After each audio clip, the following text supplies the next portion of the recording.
I'm A.L. Mamir. Today I'm going to deal with delay in contracts, contractor delays, and the difference and applicability between penalty and the damages.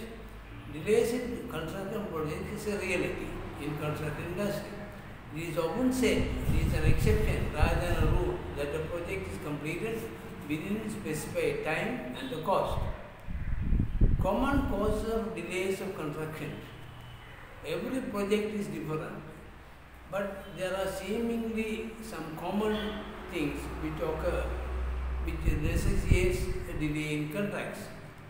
Weather condition is highly unpredictable anywhere in the world, and there are certain times where you get freezing temperatures with high winds, and was impossible to do some work. So scheduling a construction during times of the year can help reduce this kind of delays. Budget. Delays can be caused by budgets. The contractor and the owner, usually they do not know the exact cost, how much it's going to cost. When accurate budgeting is usually guaranteed, accurate budgeting in the sense the owner will have the necessary funds and the contractor can do the work. So it's always better, first you have to accurately calculate the exact cost of the project, and thereby this cost due to this delays due to budget can be controlled. The other reason is overbooked crews. Some project managers usually bite more than what they can do. They take more projects at the same time, and hence the crews become thinner. Being able to allocate your work properly can make your construction schedule to the correct possibility, and thereby you can avoid the delays. Lack of communication. This is very important because in contracts there are so many parties: contractor, main contractor, subcontractor, client, engineers and all that. Always there should be a good communication between the parties to avoid any delays to the project.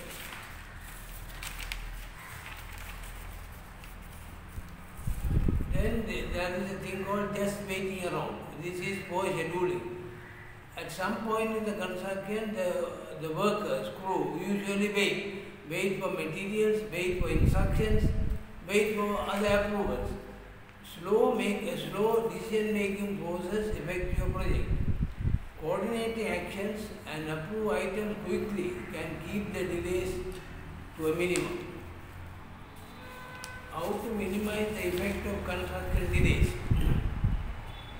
As mentioned above, every project is different, and so every delay.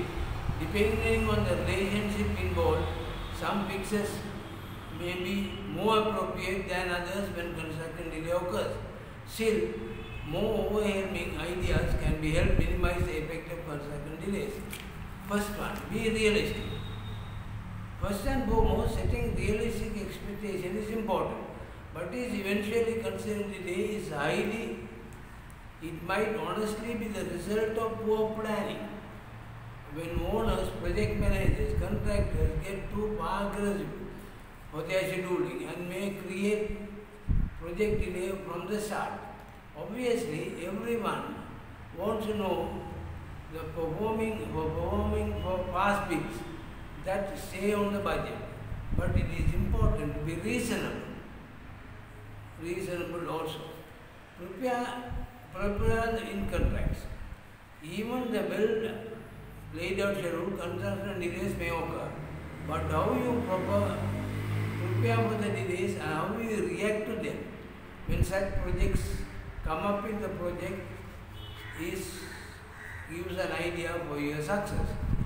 For large and complex projects, or really any project that may be prone for delays, it is imperative to have a system in place to properly handle delays as and when they arise.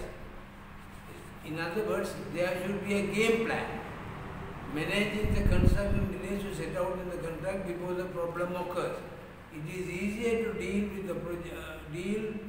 with the delay once it pops up. A sound construction contract will set up process for warning about impending delays and meaningful delays as they arise and fairly allocating the cost of the delays.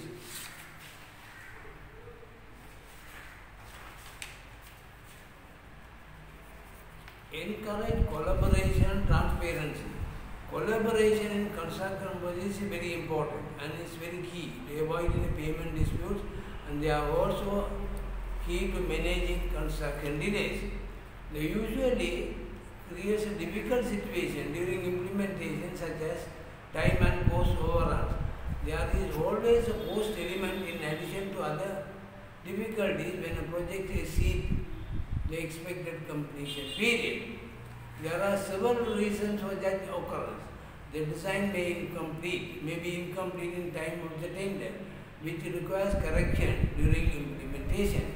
The client also can make changes during implementation of the project, which requires additional time for the contractor for the completion of the project. Contractor shall request an extension of time and associated costs, which the consultant may refuse, stating that the contractor is an experienced one in the field and should have known such an eventuality and have made the necessary arrangements in the planning of the project. Non-notice by contractor or non-notice at the proper time with necessary detail so that correction could be made to eliminate the delays is another problematic area in such situations. The argument can even further extend regarding the spirit of the contract, which expects all parties to keep the damage to the bare minimum.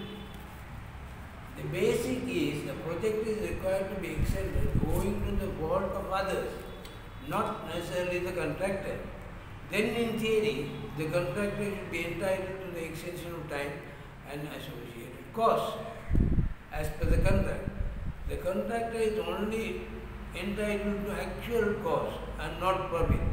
This is again in line with the spirit of the contract to keep the damage to the minimum possible.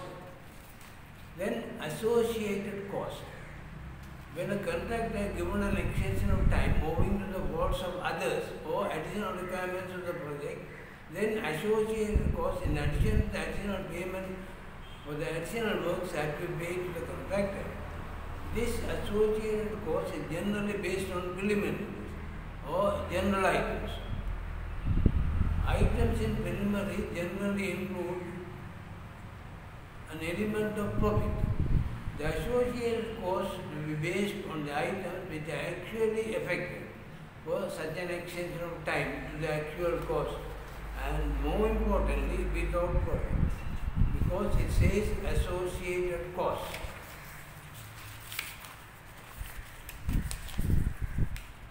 If the delay is owing to the fault of the contractor, then there is a penalty for such delays, often a sum of money per day stated in the contract as compensation for the owner, as the owner is expected to get a return on his investment upon completion of the project. This amount is known as liquidated damages. In some contracts, there is an amount per day for the contract delay and is mentioned as penalty for the day. The enforceability of liquidated damages is usually possible if it could be proved that the amount stated in the contract is the reasonable amount which the owner likely to suffer in case of delays. If the one lies with the employer, the onus lies with the employer to prove if the same is challenged in courts. European courts generally reluctant to enforce penalty in such situations, as penalty is considered to be a deterrent and there is no necessity to have any logic. However, in certain jurisdictions, penalty is enforceable as the same is considered to the intention of the parties at the time of signing the contract, usually in the Middle East. There is another problem regarding liquidated damages for government-funded projects. It is difficult to estimate the loss per day for, say, a bridge, or a road or a school project. In such situations, the rule of the thumb can be the estimate is the actual damage is around $20 per day for $100,000 for a contract price. This amount approximates the investment value of the contract amount where it is invested elsewhere and should stand a good chance for enforcement, since the owner would normally make the investment without anticipating that profit. It is at least worthwhile as an alternative investment. In order to prove the reasonableness of the liquidated damage clause, the owner must compare the rate stated in the contract, which is reasonably the anticipated cost based on the circumstances existing at the time the contract was entered.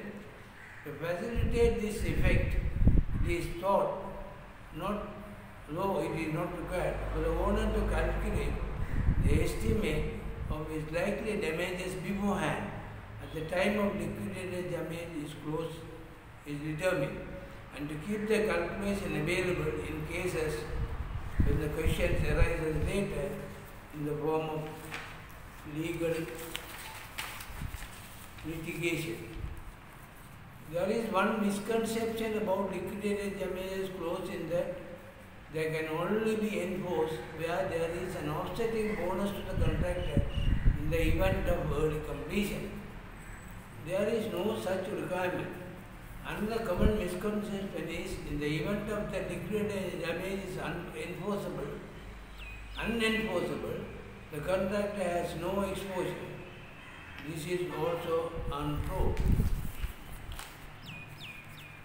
Delay to the project owing to other reasons. Sometimes an extension of project is required for a reason other than the fault of the contractor or the consultant or the client. For example, inclement weather is certainly one. Inclement weather is defined as one normally not expected at the time of the contract by an experienced contractor. There can be other reasons which are beyond the control of the contractor, consultant and client. Civil commotion, riots or strike in a factory where some or most of the specified equipment to the project are being manufactured. In such situations, the risks are shared between the contractor and the client. The client gives an extension of time, foregoing the delay penalties, and the contractor foregoes the associated costs. So the extension of time is given to the contractor without associated costs in such circumstances. Maximum amount for contractor delays. Usually there is a limit in the conditions of contract as to the maximum amount that can be charged to the contractor for the delays of the contract. Usually it is 10% of the contract price. This is an advantage to the contractor and a disadvantage to the client. In most cases, the delay penalties reach its maximum. The contractor loses interest in the completion of the project as there is no more penalties can be applied. I have seen such cases and such projects which are even 200% more than the original estimated time for completion. The client is in a dilemma in such situation as it is often difficult and sometimes impossible to bring in another contractor to complete the job. Sometimes the clients are compelled to go for partial completion in order to get some relief or in order to use some parts of the facilities. In the light of the above difficulties, it is advisable to check the contractor resources in relation to the project before the award. It is advisable to have a technical auditing standard to address this client concern. Thank you.